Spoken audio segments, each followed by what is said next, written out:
Hi everyone, I hope you're well. Today I will be engraving this beautiful champagne flute. It's a lovely heavy lead crystal. It is cut, what we call panel cut, so it's cut around the back, but it's got a panel that is free on the front for engraving. I have marked off a couple of lines on the side and across the top. The one across the top I didn't really need to do, I don't know why I did it. Had this glass had a stress line, then it would have been important to do that, because you've got to mark where the stress line is and then you work underneath that. The lines on the side are just to help me work on either side equally, either side of the name, so it looks a little bit more balanced on the sides, although there's nothing symmetrical about this little design that I have done. These little flowers, random mixture of flowers, nothing specific, and I think it's going to look really pretty. Some of the flowers will just go underneath or maybe through and over the top of the G. And I might change it a little bit as I go along, who knows. The subject of flowers, especially random flowers like this, is just so much fun, and you really are free to play as such. I think it's going to be pleasing to the eye, and that's really important, and that's what it's all about, glass engraving. Okay, let us get on with it.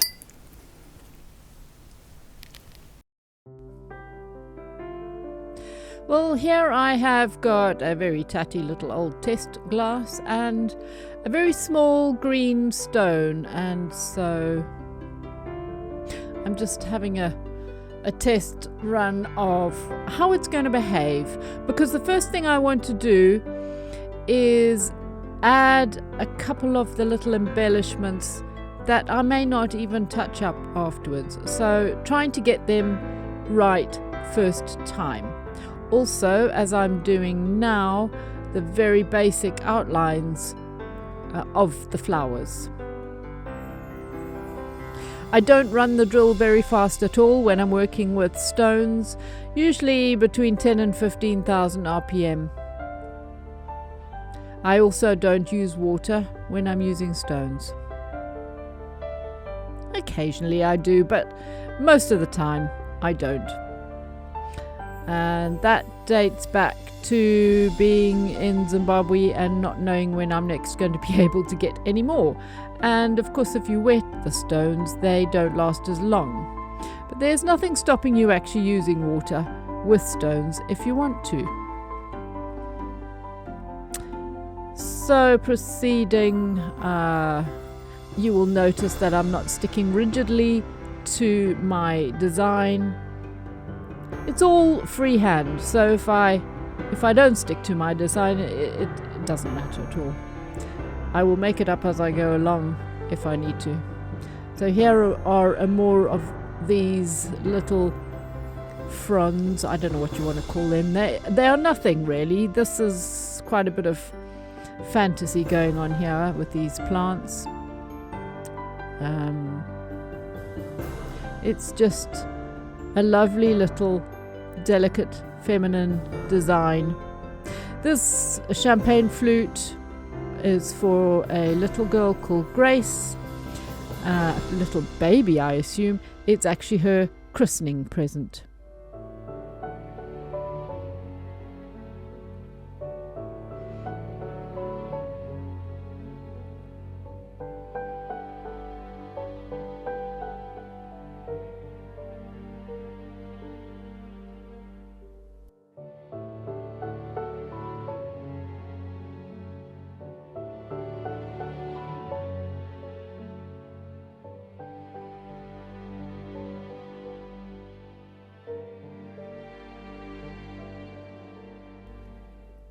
So now cleaning it off with a soft cloth.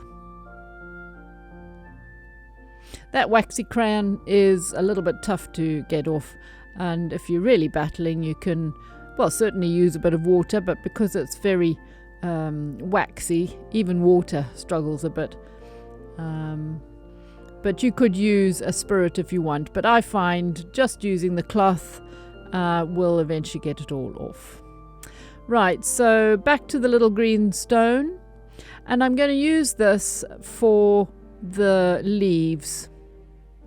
It is not as bright as a diamond, so that's why I want to use it just for something of a half tone, or maybe even you could call it a 3/4 tone. That's what I call it anyway. Not as bright as a diamond. Now here we have the G. So now the G is engraved very deeply, and therefore I'm just going very, very lightly, which is showing the leaf as being entirely behind the G. I will shade this a little later to push it back even more. It's interesting how glass engraving works back to front. In other words, when you are working deeper, it's going to appear closer than when you're working shallow. And of course, especially when you make it darker, then it goes back even further. And also, of course, with it being working light on dark as opposed to dark on light, like a piece of paper and a pencil, everything about glass engraving is quite confusing to beginners. So here you'll notice I'm just adding a couple more of these funny little twirly bits and a couple of little dots. Why not? Don't know what they are. Sparkles, berries, I don't know. But they just add a little extra.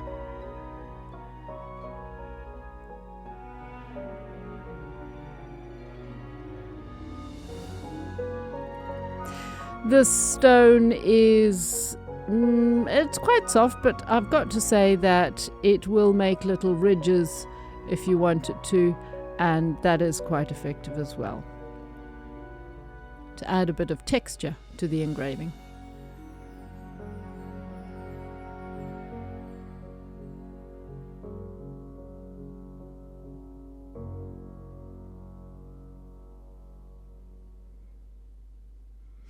I don't know if you'll notice that the light is a little different in this video, and it's the first time that I have done a full video with my new Serious Readers light. It's a super duper high definition desk lamp, which was sent to me by Serious Readers, and I made a video prior to this video. I'm really, really impressed with it. It's a super flow of light.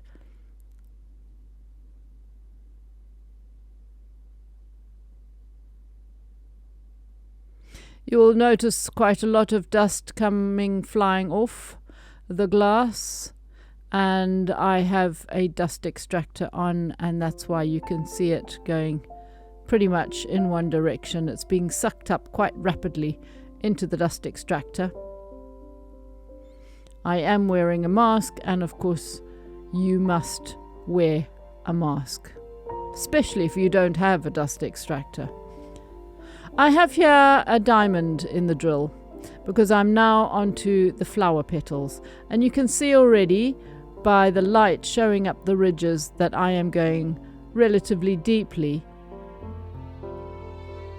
with these petals, certainly the upper petals, the ones nearest us.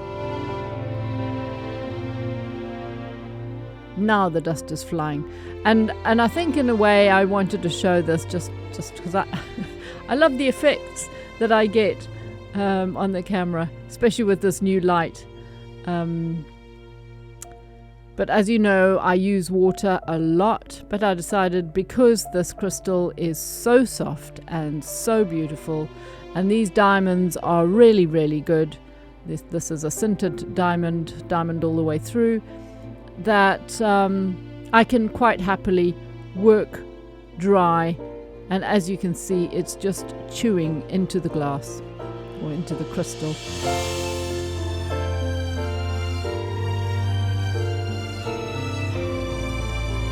It's also very, very thick compared to a normal glass, and therefore I am happily able to go deeply into it.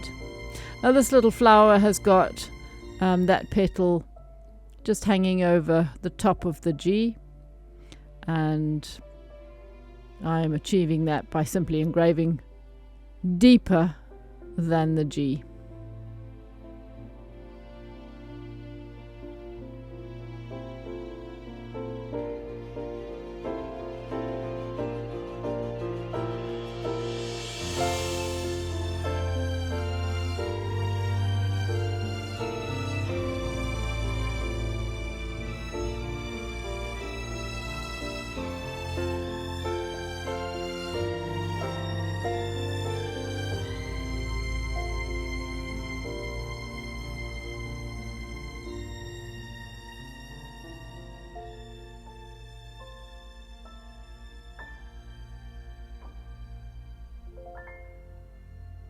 A much larger sintered diamond, and these petals I have decided to engrave from the middle of them outwards, and then from the middle of them inwards, and creating a bit of depth in the middle, almost like they are kind of blobbing, folding, with the indentation you can see with the light flowing on it. So heavy in the middle, and actually flicking out to the outer edge and flicking inwards as well, so they actually are not as deep.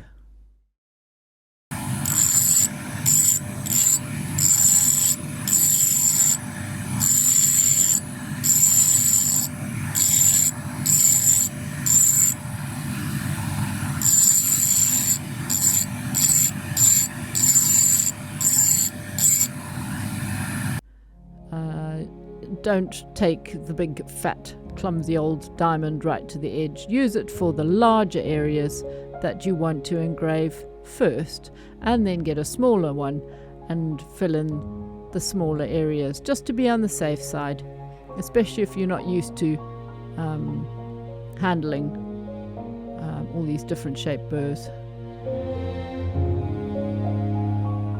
But it is always good to use the largest possible shape for a large area, unless you want an incredible amount of texture. Well, there's nothing wrong with that if you need texture.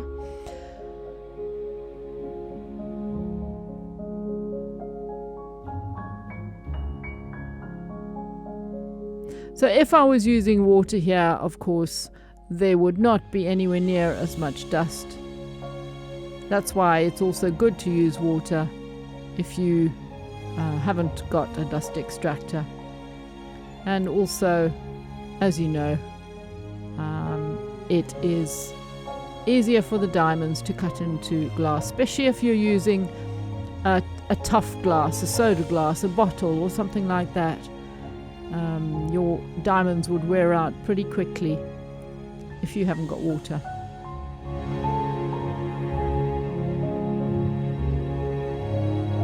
So here I've gone down to a smaller burr just to lightly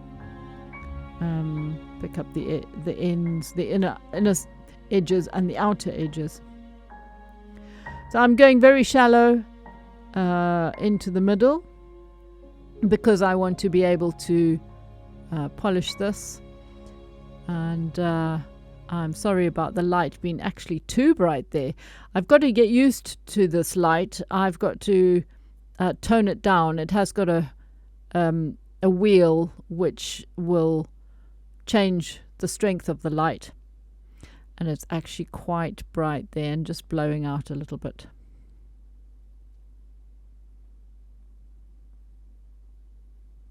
This may well be a greenstone, actually. This is a little greenstone. So what I'm adding in the middle is is a sort of a half tone. You can also use a Dura white, the white stone. Here I have a rubber. This particular one happens to be a soft grey rubber, and as you can see, in an instant I've got some darker tones in the middle. I'm leaving the little middle blobby bit as white, and then just toning down sort of the bottom of the petals.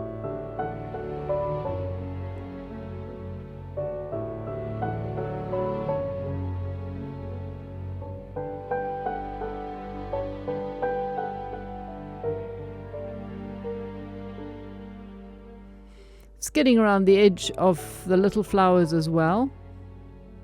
You will notice that I can go over the middle of it, and just because that little blob in the middle has gone quite deep with a smaller burr, the rubber actually can't reach into it, and therefore all it's doing is polishing the surface edges.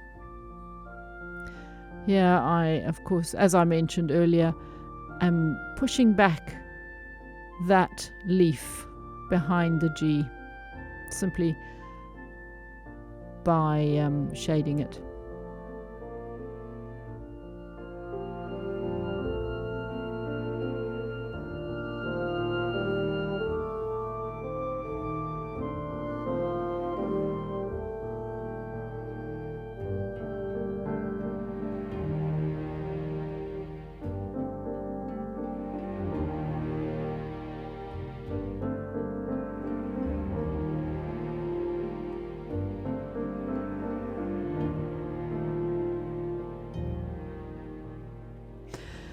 Here we are once again making use of every little millimeter of my rubber. So I'm turning it over so that I can get another sharp edge. This particular rubber, I'm not really sure which rubber it is. I have got so many lying around. It's a very soft one, and I'm not that impressed with it, to be honest. I mean, there you can see, yes, it is darkening instantly quite effectively, but I find that you can see the dust there. That is the dust of the rubber, not the glass, and it wears out so fast. Now it's faster than a normal hard black rubber, and so I'm not that keen on it, but in actual fact it does a fairly good job. You will just have to buy more than normal.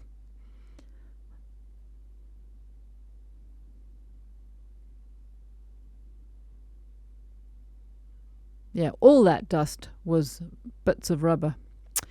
So here I have got a little tiny diamond, and I'm just testing it out first.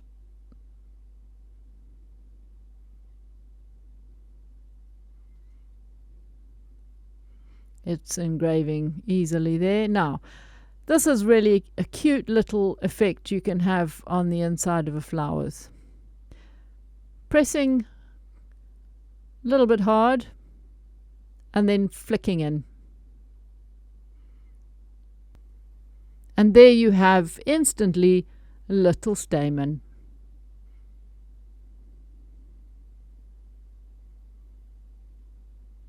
You can see why I polished it, so that in fact they show up rather nicely. A little bit of contrast.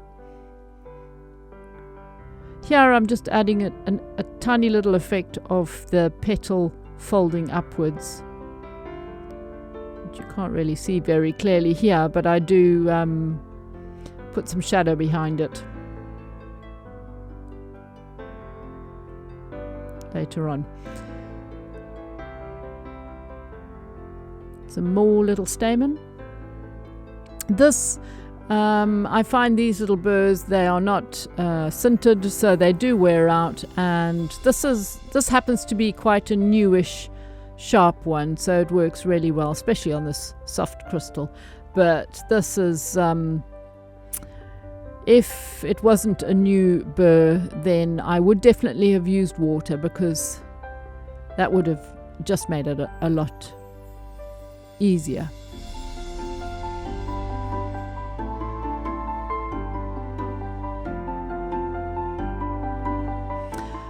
Here's this tiny little brown rubber just to add some shading to pick up the turn up of that petal.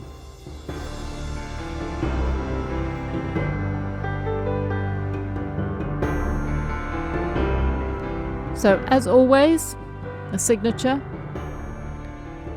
or your initials or a little logo or whatever you fancy, something that shows in many years to come that you are the person who engraved it. And there you go. I hope you enjoyed that. A lovely little christening gift, obviously to use when they are much older. Thanks for watching, guys. See you soon. Bye for now.